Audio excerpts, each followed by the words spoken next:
as so many of my age do, that I already knew everything. But it was not so. It takes years to acquire great knowledge. I went at once to sea in a ship bound for the north.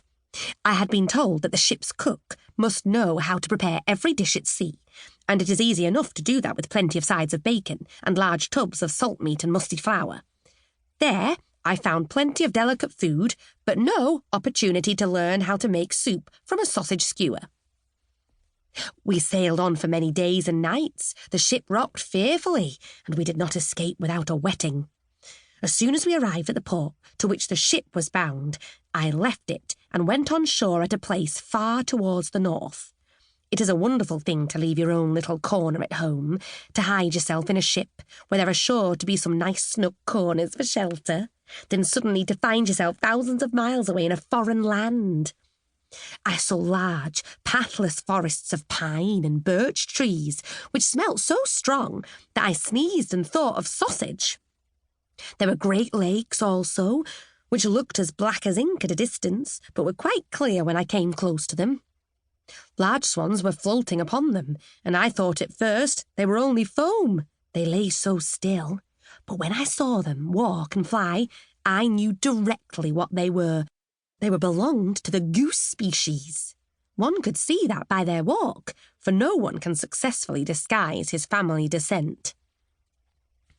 I kept with my own kind and associated with the forest and field mice, who, however, knew very little, especially about what I wanted to know and what had actually made me travel abroad.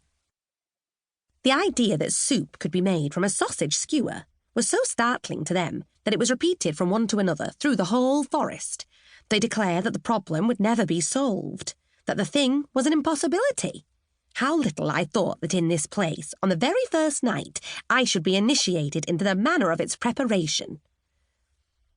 It was the height of summer, which the mice told me was the reason that the forest smelt so strong, and that the herbs were so fragrant, and that the lakes with the white swimming swans were so dark and yet so clear. On the margin of the wood, near several houses, a pole as large as the main mast of a ship had been erected, and from the summit hung wreaths of flowers and fluttering ribbons. It was the maypole. Lads and lasses danced round it and tried to outdo the violins of the musicians with their singing. They were as gay as ever at sunset and in the moonlight, but I took no part in the merrymaking. What has a little mouse to do with a maypole dance? I sat in the soft moss and held my sausage skewer tight.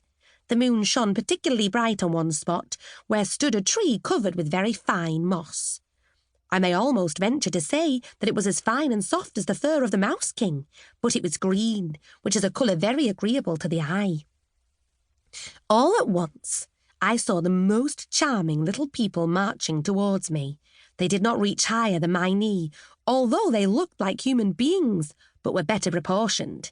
They called themselves elves, and wore clothes that were very delicate and fine, for they were made of the leaves of flowers, trimmed with the wings of flies and gnats. The effect was by no means bad. They seemed to be seeking something, I knew not what, till at last one of them espied me. They came towards me, and the foremost pointed to my sausage skewer, saying, "There, that is just what we want. See, it is pointed at the top. Is it not capital?" The longer he looked at my pilgrim staff, the more delighted he became.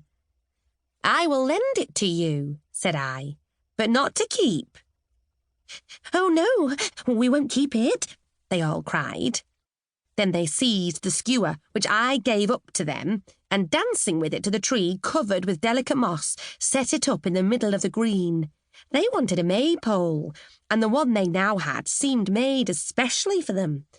This they decorated so beautifully that it was quite dazzling to look at. Little spiders spun golden threads around it, and it was hung with fluttering veils and flags, as delicately white as snow glittering in the moonlight.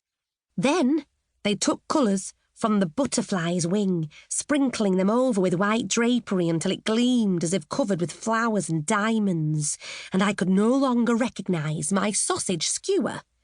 Such a maypole as this has never been seen in all the world. Then came a great company of real elves. Nothing could be finer than their clothes. They invited